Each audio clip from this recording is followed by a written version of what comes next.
il-pajjiż qudiemu għandu dal-għażliet. Jekk irid jinċentiva dat-tip ta' investimenti f'dik iż-żona partikolari li għandha binjiet illi l-fiżjonomija tagħhom tixbaħ lil dik ta' dan il-proġett, ġifier nafu li hija l-erja li qegħdin nitkellmu dwarha, nafu li hija żona turistika, nafu li għandek binjiet ħajra jżemmek.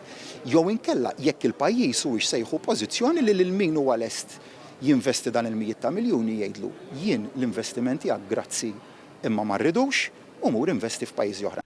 Dan intqal mill-Prim Ministru Robert Abela meta kien qed iwieġeb il-mistoqsijiet tal-ġurnalisti dwar l-iżvilupp maħsub fiż-żona ta' Villa Rosa f'San Ġiljan. Dr. Abela sostna kif tali proġetti bħal dak ukoll tad-Dibi jattiraw turista kwalità waqt li qal li għal dawn il-proġetti għandhom jitpattow fi spazji pubbliċi ġodda. Il-Prim Ministru spjega li l-awtorità tal-ippjanar se tagħmel konsultazzjoni pubblika dwar dan il-proġett u wara dan il-proċess issir evalwazzjoni ta' dak li ntqal mill-pubbliku f'dan jista' jwassal biex il-pjani lokali jistgħu jinbidlu jew le. Dr. Abela spjega li skont il-Hotels Policy jista' jiżviluppa diġà.